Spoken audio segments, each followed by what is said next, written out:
जलियांवाला बाग हत्याकांड में हजारों लोगों को गोली से छीन क्यों कर दिया? जलियांवाला बाग के पास एक सकरी गली के सामने रुकी।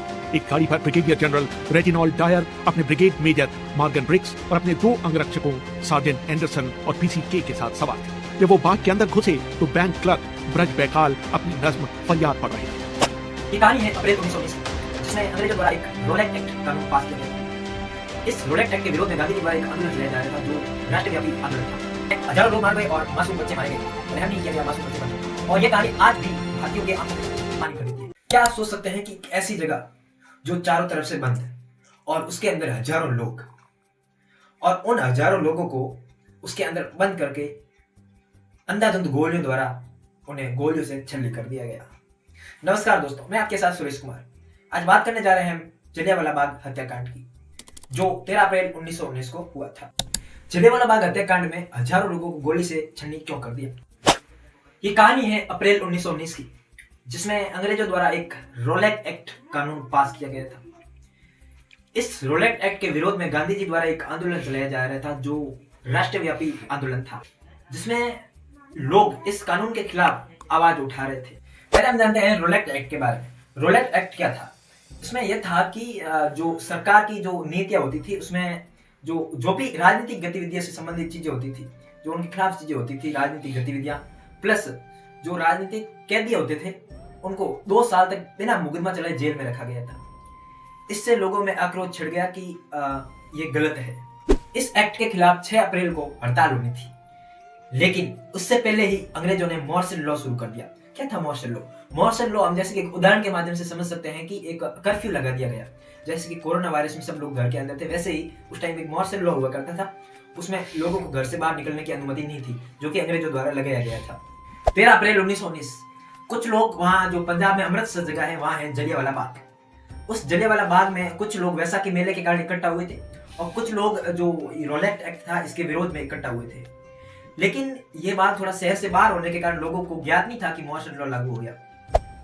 जलियांवाला बाग पंजाब के अमृतसर जिले में स्थित है, जहाँ एक स्वर्ण मंदिर है, उसके जस्ट पास में जलियांवाला बाग है।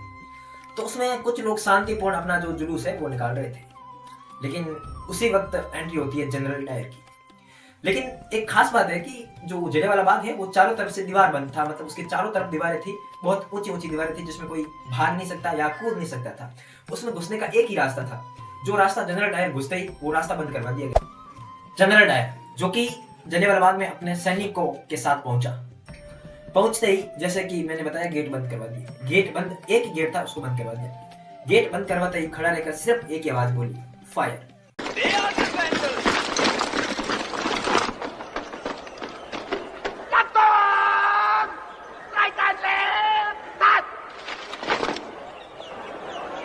Hamilton Major.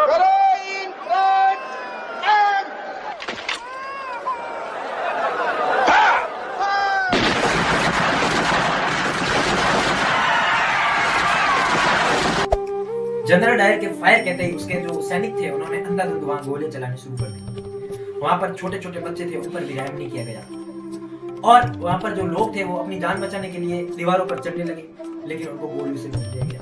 और कुछ लोग अपनी जान बचाने के लिए, गोलियों से बचने के लिए उस कुएं में कूद गए, और वहां उनकी घुटकर मौत हो गई। जब गोलीबारी शुरू हुई तो पहले तो लगा कि पूरी की पूरी भीड़ जमीन पर धराशायी हो गई है। फिर हमने कुछ लोगों को ऊंची दीवारों पर चढ़ने की कोशिश करते देखा। थोड़ी देर में मैंने कैप्टन ब्रिक्स के चेहरे की तरफ देखा। मुझे ऐसा लगा कि उन्हें काफी दर्द महसूस हो रहा था। वो जनरल डायर की कोहनी की आस्तीन पकड़ने की कोशिश कर रहे थे। भारतीय सैनिकों का फायर कंट्रोल और अनुशासन उच्च कोटि का था। इसमें हजारों लोग मारे गए और मासूम बच्चे मारे गए, रहम नहीं किया गया मासूम बच्चों पर।